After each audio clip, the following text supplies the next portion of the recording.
They're known, you've experienced them, you have a neurological network in the brain, but you also have an emotion associated to them, yes or no? And the stronger the emotion that you have to any one of these elements that defined your identity in your three-dimensional reality, the more you pay attention to them, yes or no? Hello? So then if where you place your attention is where you place your energy. So then if you're using your enemy to reaffirm your conditioning to hatred, then you're giving your power away, your creative energy, in the form of hatred to that enemy. And you are bound by an invisible field of energy that keeps you bound or connected to that person in your life. Yes or no? And if you're using your boss to reaffirm your conditioning to judgment, then you are bound by an invisible field of energy that's keeping you connected to that person. Yes or no? Because you're giving them your attention. Yes or no? And if you're using your ex to reaffirm some conditioning to the emotion of resentment, then you're giving your power away to your ex that you could be using to create a new future. In other words, how much of your creative energy is tied up in resentment that you could be using to design a new destiny? Are you with me still?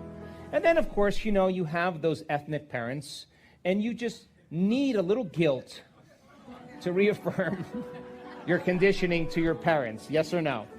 And then, your best friend, the one that just gets you. That one. Because they've experienced the same things in their life, then you are bound by an invisible field of energy that keeps you connected to them based on suffering, yes or no? And the more you suffer, the more you pay attention to them, and your energy is commingled to everything known in your life. And if you use your finances to reaffirm your conditioning to lack, or Facebook to insecurity, like nobody liked you that day, then all of your energy is bound, because emotions are energy in motion. And so the stronger the emotion that you feel, the more you pay attention to these things in your life, the more your energy is commingled to all these elements. Yes or no? All right, here's an atom.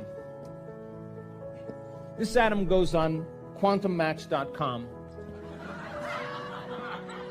finds another atom and says, hey, listen, I really like your energy. And the other one says, I really like your particles. Let's get together. And so they get together and they start bonding and they start exchanging information, and they're bound by an invisible field of energy that's holding them together. You can't see it, but it's holding them together. They're bonded, yes or no? Yes. All right, so then here's somebody in your life, it doesn't have to be you, that just loves to suffer and feel guilt. And they think and feel that way, and then they have their best friend who also suffers and feels a lot of guilt. And because they've shared the same experiences in their life, they share the same emotions. And if they share the same emotions, they share the same energy, and they can exchange information because they understand each other, and they're bound by an invisible field of energy that keeps them connected to that person. Yes or no? So then, what does it take to separate these two atoms? Energy, yes or no? But it would have to be an energy that's greater than the energy that's holding them together. Yes or no? So then, in order for you to break free from the chains that keep you energetically bound to everyone and everything in your life, you're going to have to execute a greater level of energy than the energy of guilt that's holding it together. Yes or no? The energy of pain, yes or no? And you can't have energy without awareness or consciousness, which means you're going to have to become conscious when you're unconscious, and that's going to take an enormous amount of energy.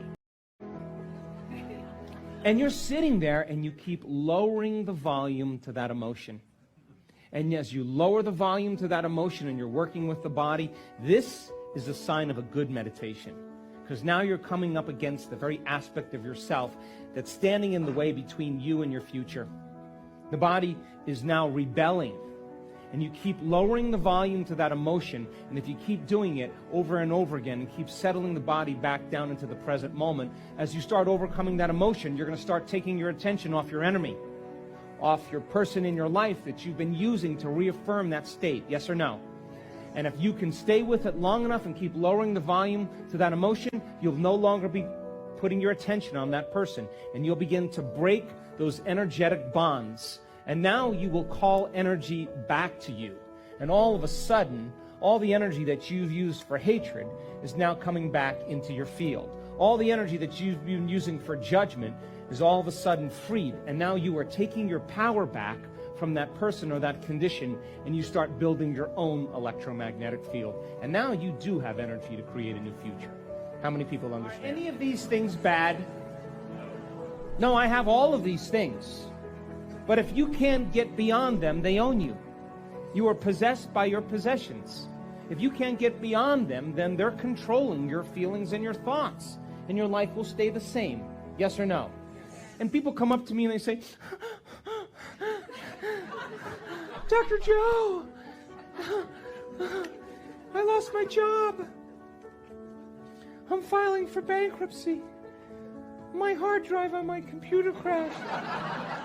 Somebody stole my phone. Someone disliked me on Facebook. My enemy died. My ex is talking to me. I always say to them, look how much creative energy you now have to design a new destiny. And you know, for the soul who's eternal, sometimes it's going to shake all of this up to wake us up, yes or no? It has to get to that point where you can't hold on to any of these things, where you have all this liberated energy, and you have to create order out of that disorder. And that's brain and heart coherence. Are you with me still? So then, all of this creative energy coming back to you as you take your attention off all these people and conditions in your life, it makes sense then there's no longer a vibrational match between you and any of those elements. And as a side effect of that, some of those things are going to fall away. They're just going to move out. They're going to fall apart. Don't try to fix them. Let them go.